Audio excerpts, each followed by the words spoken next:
আসসালামু আলাইকুম। আমি নিশিতা বিক্রমপুর থেকে বলছি। কাছে দূরে যে যেখান থেকে আমার ভিডিওটি দেখছেন আপনাদের অসংখ্য ধন্যবাদ। আজ আমি বাচ্চাকে শাপলা ফুলের মালা দিয়া সাজাই দিছি। সবাই মাশাআল্লাহ বলবেন। তো ঘরে কাজকর্ম নিত্যদিনের রান্নাবান্না নিয়ে আপনাদের সামনে আসলাম। নিশিতা ব্লগ চ্যানেলে আপনাদের স্বাগতম। এই তো বিছনাদারি গুছাই নিতেছি প্রতিদিনের মতো, ঝাড়ুদা নিতেছি। আস্তে আস্তে সংসারে সব কাজকর্ম করতেছি।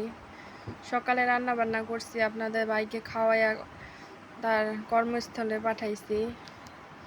এই তো আমার ঘর গুছানো আস্তে আস্তে হইতেছে।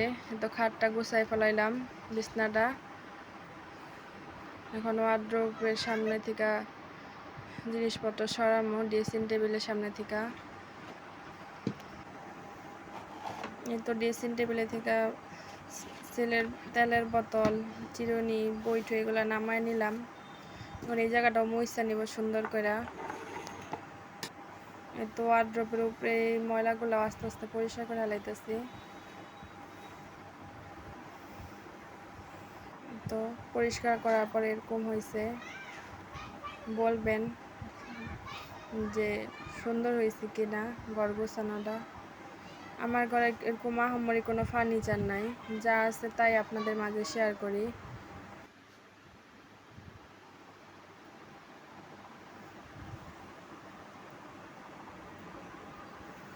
এই তো কারণ সকালে রান্না বান্না করছি সেটাই শেয়ার করলাম।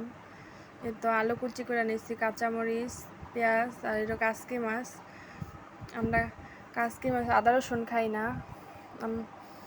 এই তো হলুদ মরিচ দিলাম আর লবণ আর তেল, এগুলো দিয়ে আমি হাতে মাইখা নিমো।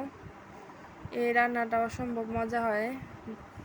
একেবারে ভালো করে মাখলে হাতে ঘ্রাণ ছুটে যায়, একটা মাখানো একটা ঘ্রাণটাই অনেক ভালো লাগে। আমাদের দেশীয় ভাষায় এটা বলে মলিদা করা। তো মাছগুলো আলতোভাবে দিয়ে লাড়াচাড়া করতেছি, মাখামাখি। তো মাখা হয়ে গেলে অল্প একটু হাত ধোয়া পানি দিয়া বসাই দিব। এই তো চুলায় বসাই দিছি, মাছগুলা প্রায় হওয়ার মধ্যেই। এই তো ডাল বসাইছি, ঢেঁড়স দা ডাল হাতে মাখা। তো ডালে একটু লবণ দিয়ে দিলাম, লবণ কম হয়েছিল, দেই নাই একেবারে।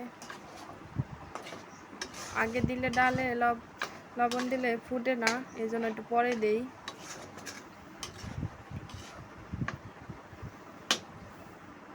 এই তো বাচ্চারা একটু ফুলের গহনা বানাই দিলাম।